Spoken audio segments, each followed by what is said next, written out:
বেশি আমি আর কি চাইতে পারি? হ্যাঁ, এনিওয়ে, আমি না তোকে আমার বিয়ের কার্ডটা অবশ্যই পাঠাবো, কিন্তু যদি তোর মধ্যে এইটুকু সেলফ রেসপেক্ট থাকে তাহলে বিয়েতে কিন্তু একদম আসিস না। ও, আমি তো ভুলে গেছিলাম, তুই কি করে না এসে থাকবি? তুই আমার কথা কোনোদিন শুনেছিস নাকি? তুই ঠিক চলে আসবি নিজের মান সম্মান বিসর্জন দিয়ে। ওহো, তুই আসবি তো তখন যখন এখান থেকে তুই যাবি। এখন তো তুই এখানেই বসে থাকবি, কখনো চায়ের বাহানায়, কখনো ব্রেকফাস্টের বাহানায়, কখনো ডিনারের বাহানায়, কখনো এটা কখনো সেটা। কিন্তু কোনো ব্যাপার না, এতগুলো দিন যখন সহ্য করেছি আর কটা দিন না হয় করবো। আর আমার মনটা না অনেক বড়, আর যদি তুই চাস তাহলে আরামে 2-4 দিন আরো থাকতে পারিস। তুই আর আমার কোনো ক্ষতি করতে পারবি না। তুই আমাকে এই বাড়িতে কি রাখবি জেসমিন? এই বাড়িটা তো সেই দিনই পর হয়ে গেছে যেদিন তুই আর বীর মিলে আমাকে ঠকিয়েছিলিস, যেদিন আমার সম্পর্ক আর আমার অধিকার সব কেড়ে নিয়েছিলিস। আমি তো সেই দিনই এই বাড়ি থেকে দূরে চলে গেছিলাম, আর সেদিন থেকে না আমি এখানে শান্তিতে ঘুমোতে পেরেছি আর না পেরেছি নিঃশ্বাস নিতে। তুই আমায় এই বাড়িতে কি রাখবি?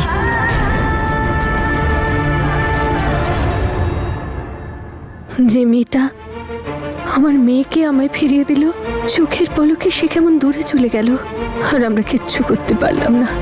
বৌদির ডিভোর্স দাদার সাথে হয়েছে, কিন্তু এই বাড়ির সাথে সম্পর্ক একই রকম আছে।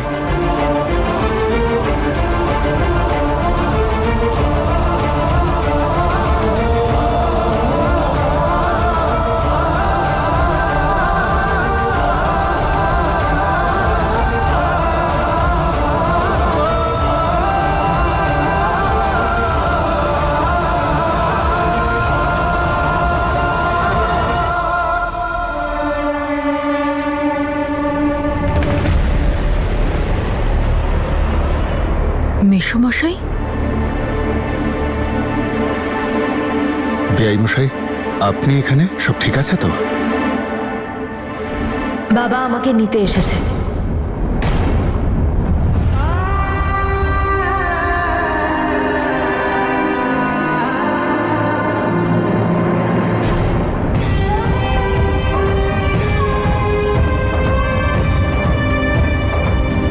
এসব কি রে মা?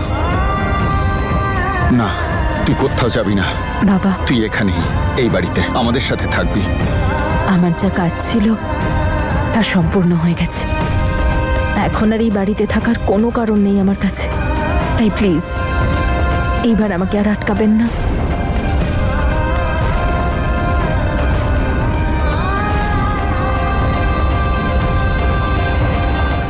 আমার যা কাজ ছিল সেটা এখন হয়ে গেছে। এখন এই বাড়িতে থাকার আর কোনো কারণই নেই আমার কাছে।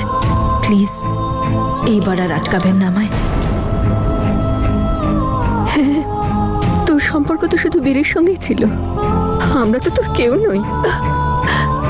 না মা, কিরকম কথা বলছেন আপনি? এটা আপনারাই তো আমার সব কিছু। কিন্তু যদি আপনার মেয়ে নিজের বাড়িতে যেতে চায় তাহলে প্লিজ ওকে যেতে দিন। তুই আমার মেয়ে, এ বাড়িটাও তোর, তুই সেই অধিকারে থাক। আমি আপনার মেয়ে বাবা, আর সব সময় থাকবো, কিন্তু এটা আপনার মেয়ের আত্মসম্মানের প্রশ্ন, আর আমার আত্মসম্মান আমাকে এই বাড়িতে থাকার অনুমতি দেয় না। প্লিজ আমাকে যেতে দিন।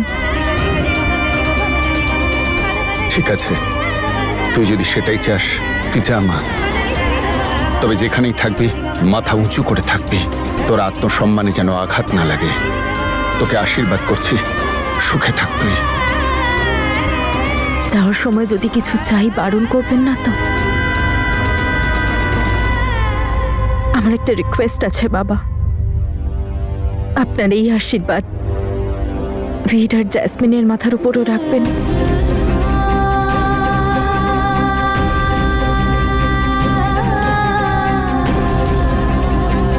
প্লিজ।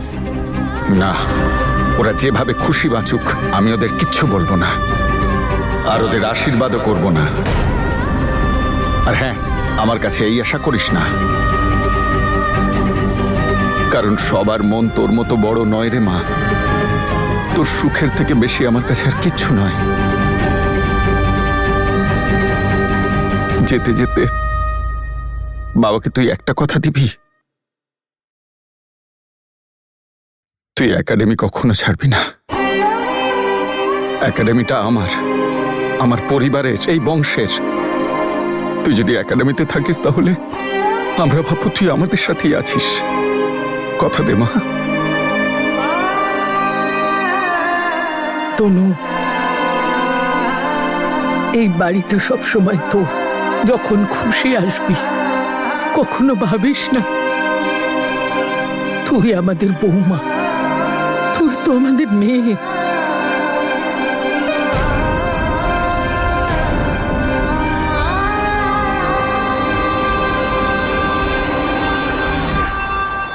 বীরের পক্ষ থেকে আমি তোমার কাছে ক্ষমা চাইছি তনু।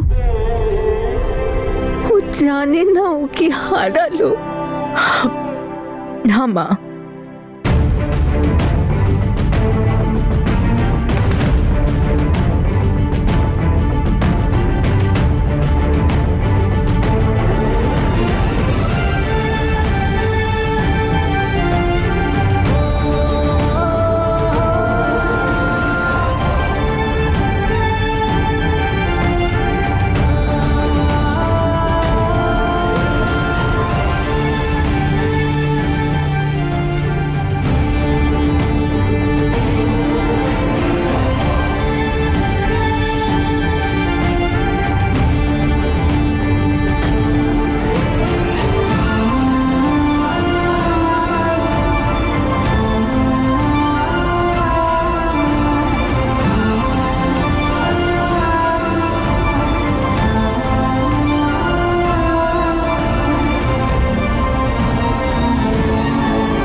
এই দেখ এর ওড়নাটা কি সুন্দর না? সুন্দর রে ভাই।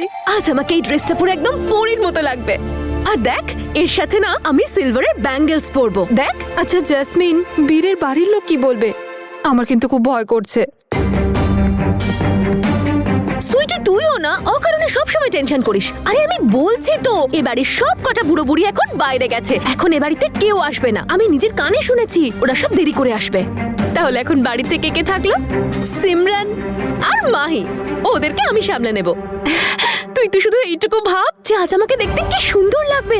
আর একটা জিনিস তোকে দেখাতে ভুলেই গেছি, এই দেখ আমি না আমার ড্রেসটার সাথে এটা পরবো আজকে। কি দারুণ রে, এটা পরে তোকে প্রিন্সেসের মতো দেখাবে। তাই না? হ্যাঁ, আজ আমার লাইফের সব থেকে খুশির দিন। শুধু ভাব একবার, ওই শয়তান তনুটা ফাইনালি আমার জীবন থেকে বিদায় নিয়েছে, আর তাও আবার সারা জীবনের মতো। এবার তুই বল আর কি চাই ভালো থাকার জন্য লাইফে? আরে আর তো কয়েকদিন পর আমার সাথে বীরের বিয়েটাও হয়ে যাবে, আর তারপর ও আর আমি কানাডা।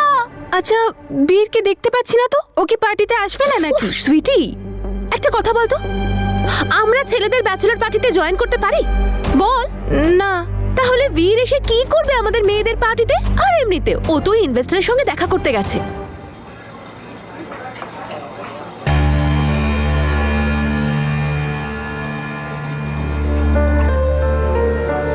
আরে সাবধানে ভাই, ইজি। গলা ভেজাচ্ছেন নাকি কষ্ট লুকোচ্ছেন কোনো? যেটা ভাবার সেটা ভেবে নিন। সে আমি ধরে নিতেই পারি, কিন্তু একটা কথা বুঝতে পারছি যে শব্দ গ্লাসের কম আর মন ভাঙার বেশি পাচ্ছি। জোকিং। শুনতে শুনতে আপনার অভ্যেস হয়ে যাবে অবশ্য, কিন্তু আপনার মন কেন ভাঙবে? আপনার মনে তো অলরেডি একজন আছে।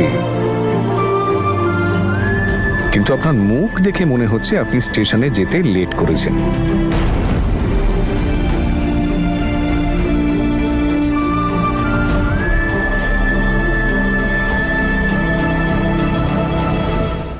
যে জিনিসটা পাওয়ার জন্য এত অপেক্ষা করেছি, আজ যখন সেটা পেয়ে গেলাম তখন আনন্দ হচ্ছে না।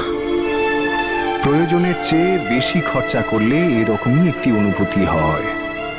যখন কোনো জিনিসকে হারানোর কষ্ট কোনো কিছুকে পাওয়ার আনন্দের চেয়ে বেশি হয়, তখন ধরে নেবেন যে মানুষের মুখে বাংলার 5 নামক একটি আকৃতির সৃষ্টি হয়।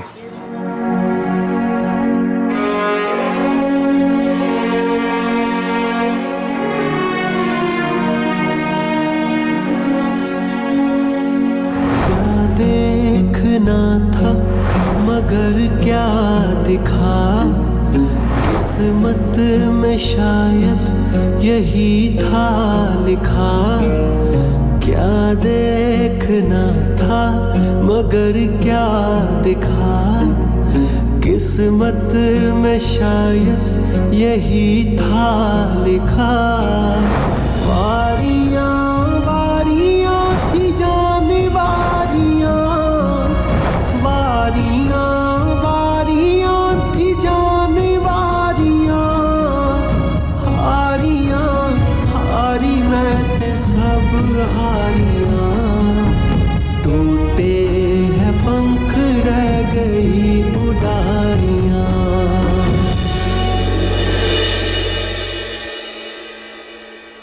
আর এমনিতেও কোনো জিনিসের মূল্য তখনই বোঝা যায় যখন সেটা হারিয়ে যায়, বিশেষ করে তখন যখন জিনিসটা আপনার খুব স্পেশাল হয়। আপনি কি করে জানেন?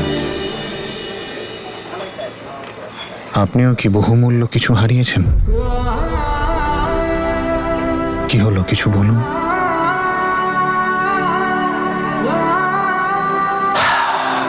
আই হেট ইউ, এটাই হয়েছে। I hate you.